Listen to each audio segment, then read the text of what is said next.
똑똑 솔깃한 라디오.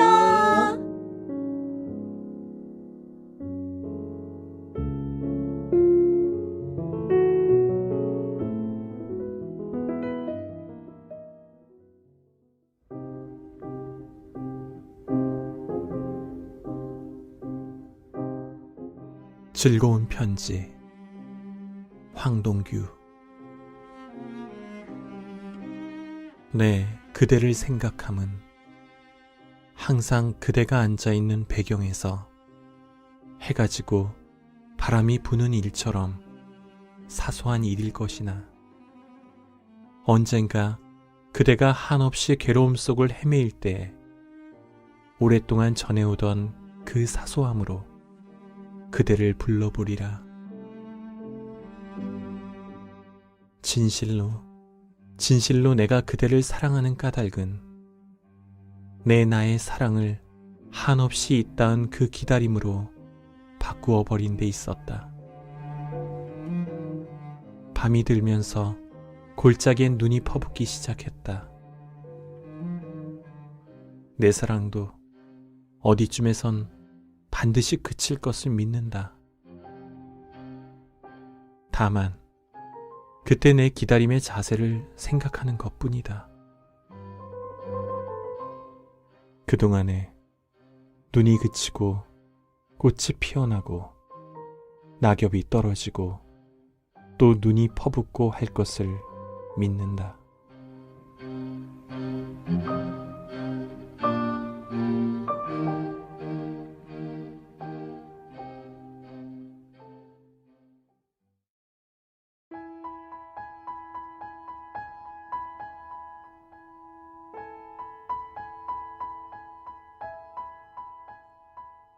소설 들려주는 여자.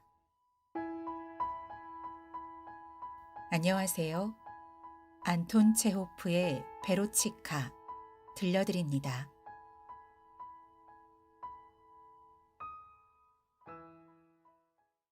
베로치카, 안톤 체호프. 이반 알렉세예비치 아그뇨프는 8월의 그날 저녁 유리문을 열고 테라스로 나갈 때 울리던 방울소리를 기억한다.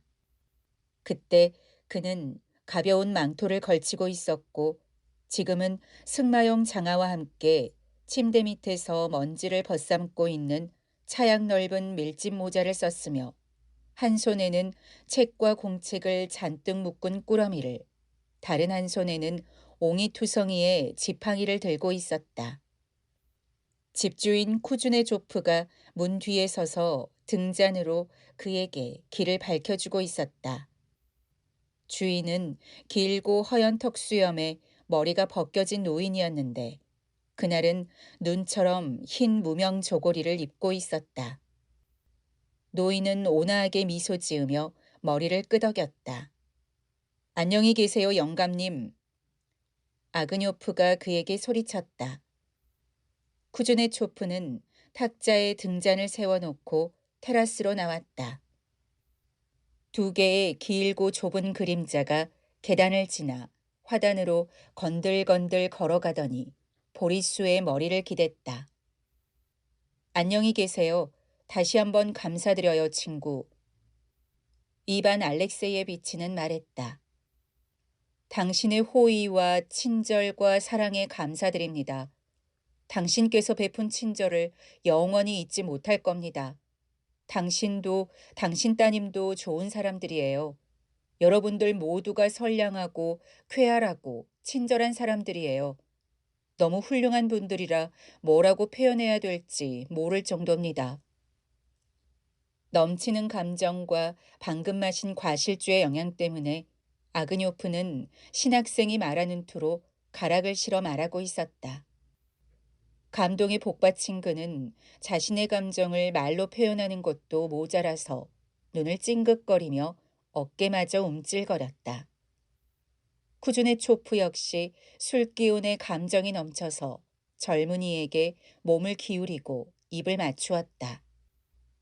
나는 마치 사냥개처럼 당신에게 길들어 버렸어요. 아그뇨프는 말을 이었다. 거의 매일처럼 당신께 찾아왔고 이 집에서 잠을 잔 날도 10번은 될 겁니다. 과실주를 얼마나 마셨는지 이제 기억하기도 끔찍해요. 무엇보다도 고마운 것은 당신의 협조와 도움입니다.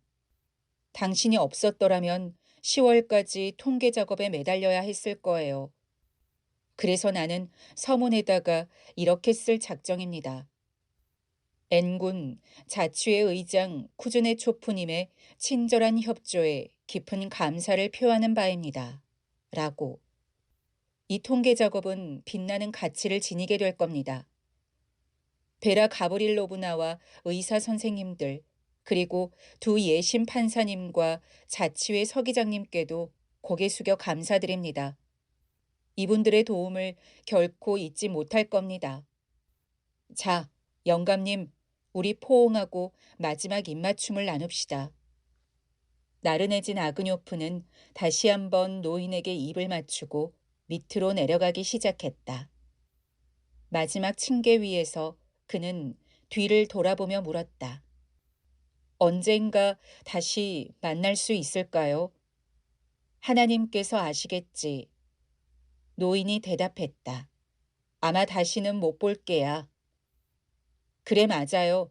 당신을 페트르부르크로 불러올 방법은 없고 내가 언젠가 다시 이 고장에 올 가능성도 거의 없겠지요.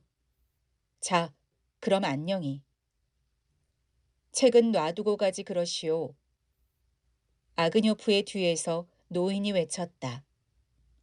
뭐하러 그런 무거운 짐을 들고 가는 거요? 내일 내가 사람을 시켜서 보내주면 될 텐데. 그러나 아그뇨프는 그 소리를 듣지 못한 채 집으로부터 이내 멀어져 갔다. 술로 데워진 그의 마음은 유쾌했고 따뜻했으며 또한 슬프기도 했다.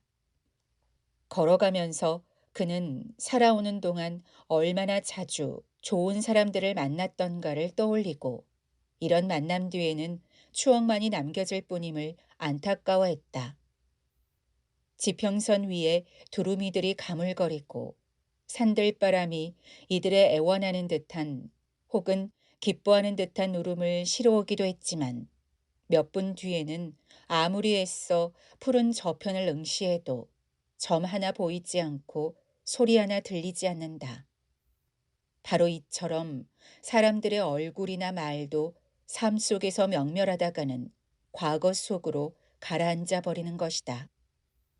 보잘것없는 기억의 자취만 빼고는 아무것도 남기지 않은 채로.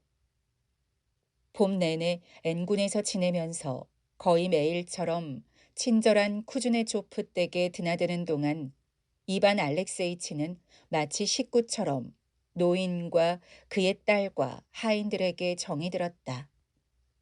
쾌적한 테라스와 오솔길의 굽이굽이, 부엌과 목욕탕 위로 드리워진 나무들의 실루엣 등 그는 온 집안 구석구석을 꿰고 있었다. 그러나 지금 쪽문을 나서는 순간 이 모든 것들은 그에게 추억으로 변하면서 현실적인 의미를 영원히 잃게 될 것이다. 그리하여 한두 해가 지나면 이 모든 다정한 모습들은 마치 환상의 산물이기나 했다는 듯이 그의 의식 속에서 사라져갈 것이다. 인생에서 사람보다 더 소중한 건 없어. 감동을 받은 아그뇨프는 오솔길을 지나 쪽문으로 가면서 생각했다. 아무렴.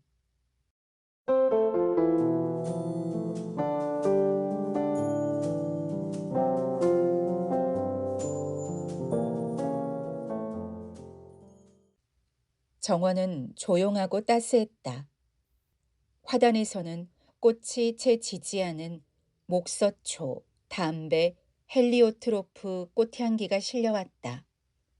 풀덤불과 나무들 사이로 달빛을 머금은 부드럽고 엷은 안개가 깔려있는 광경은 훗날까지 아그뇨프의 기억 속에 깊이 새겨졌다.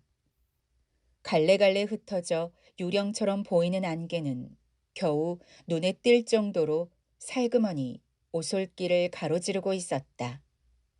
정원 위로 달이 높이 솟아 있었고 그 밑으로는 투명한 안개 자락이 동쪽 어딘가를 향해 흘러가고 있었다. 온 세상이 마치 검은 실루엣과 너울거리는 하얀 그늘로 이루어진 것 같았다.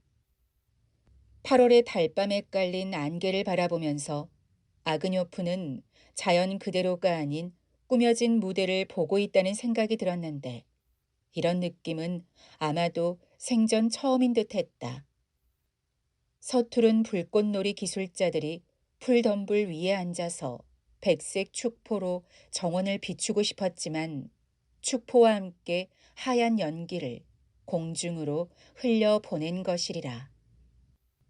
아그뇨프가 정원 쪽문으로 다가갔을 때 나지막한 울타리 쪽으로부터 어두운 그림자 하나가 떨어져 나오더니 그가 있는 쪽으로 다가왔다. 베라 가브릴로브나. 그는 반색을 했다. 여기 있었군요.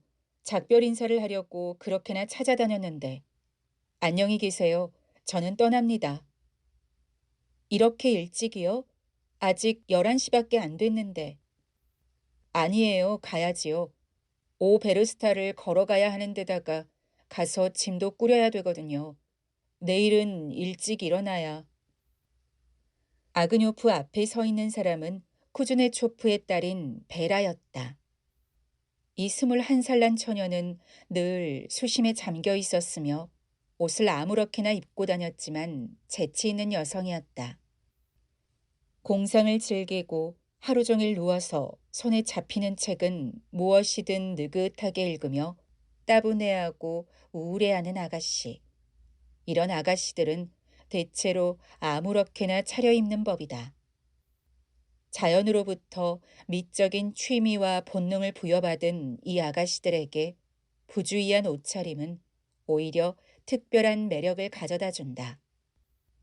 어찌됐건 아그뇨프가 나중에 귀여운 베라를 추억할 때면 허리깨가 심하게 구겨져 있는 헐렁한 블라우스와 높이 빗어올린 머리에서 이마로 드리워진 곱슬머리, 그리고 가장자리에 보풀거리는 방울이 달린 숄이 꼭 생각났다. 털실로 짠 그녀의 숄은 저녁 되면 마치 바람 없는 날의 깃발처럼 베로치카의 어깨에 시무룩하게 걸쳐져 있었으며 낮에는 현관의 남자용 장화 옆이나 늙은 고양이가 내키는 대로 퍼져 자는 식당의 갯짝 위에 구겨진 채로 놓여 있었다. 이 치마의 주름과 숄에서는 한없는 느긋함과 가정의 평화, 그리고 안온함이 배어나왔다. 아그뇨프가 베라의 단추 하나하나, 주름 하나하나에서 따뜻하고 편안하고 단순한 무언가를 읽을 수 있었던 까닭은 아마도 그녀가 마음에 들어서였을 것이다. 그것은 진실되지 않거나 아름다움에 둔감한 차가운 여자들에게서는 찾아볼 수 없는 선량하고 시적인 그 무엇이었다. 베라는 훌륭한 몸매와 단정한 윤곽과 아름다운 곱슬머리를 갖고 있었다. 살아오는 동안 많은 여자를 보지 못한 아그뇨프에게 그녀는 미인으로 보였다. 저는 갑니다. 그는 쪽문 옆에서 작별 인사를 하며 말했다. 좋은 일만 기억해 주세요. 모든 것에 대해 감사드립니다. 그는 노인과 이야기할 때 그 노래하는 신학생 어투로 아까처럼 눈을 찡긋거리고 어깨를 움찔거리며 베라의 호의와 친절에 고마움을 표시했다. 어머니에게 편지를 보낼 때마다 당신에 관해서 썼습니다. 그는 말했다. 사람들이 당신이나 당신 아버님 같기만 하다면 세상살이가 항상 명절날 같을 겁니다. 이곳 사람들 모두가 대단해요. 참으로 소박하고 정이 많고 꾸밈 없는 분들입니다. 이제 어디로 가세요? 베라가 물었다. 아료리에 계시는 어머니께 갈 겁니다. 거기서 한두 주일 머무르다가 페테르부르크로 가서 일을 해야죠. 그 다음에는요? 그 다음이요? 겨울 동안 일을 하고 봄이 되면 또 다른 지방으로 자료를 모으러 가는 거죠. 자, 그럼 행복하게 100년 세월 누리세요. 저에 대해 좋은 기억 가지시고 앞으로는 못 만나겠지요. 아그뇨프는 몸을 굽혀 베로치카의 손에 입을 맞추었다. 그러고 나서 고요한 긴장을 느끼며 외투를 고쳐 입고 책구러미를 좀 더 편하게 바꿔들었다. 그리고 잠시 침묵하다가 말했다. 안개가 정말 자욱하군요. 네, 저희 집에 뭐 입고 가시는 물건은 없어요? 네? 아마 없을 겁니다. 몇 초 정도 아그뇨프는 말없이 서 있었다. 그리고 쪽문 쪽으로 미적미적 몸을 돌려 정원을 나섰다. 잠깐만요. 제가 숲이 나올 때까지 바래다 드리겠어요. 베라가 뒤따라오며 말했다. 두 사람은 길을 따라 걸어갔다. 나무들도 지금은 더 이상 앞을 막고 있지 않았으므로 하늘이며 먼 풍경이 보였다. 모든 광경은 마치 베일에 덮인 듯 뿌연 연기 너머로 비쳐 보였고 자연의 아름다움이 그 베일을 사이에 두고 즐겁게 세상을 내려다보고 있었다. 더욱 희고 짙어진 안개는 낯가리들과 덤불 위로 여기저기 덮이거나 혹은 실타래처럼 길 위를 배회하면서 경치를 방해하지 않으려는 듯 땅바닥에 바짝 달라붙기도 했다. 연기 너머로 숲에 이르는 길과 그 양옆으로 파인 검은 도랑이 보였고 거기서 자라는 낮은 관목들은 안개 기둥의 방랑을 방해하고 있었다. 쪽문으로부터 반 베르스타쯤 떨어져 있는 쿠즈네 초푼의 숲이 검은 빛을 띄어가고 있었다. 왜 그녀가 나와 함께 가는 걸까? 이렇게 되면 다시 그녀를 바래다 줘야 하잖아. 아그뇨프는 그런 생각을 했지만 베라의 옆모습을 힐끗 바라보고는 부드럽게 미소 지으며 말했다. 이런 멋진 날씨에 떠나고 싶지 않군요. 낭만적인 달과 고요함, 모든 것이 갖추어진 훌륭한 저녁입니다. 아세요, 베라 가브릴로구나. 저는 이 세상에서 29년을 살아왔지만 로맨스 한 번 없었답니다.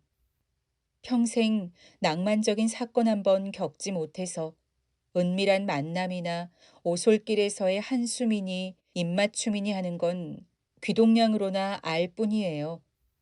한심하죠.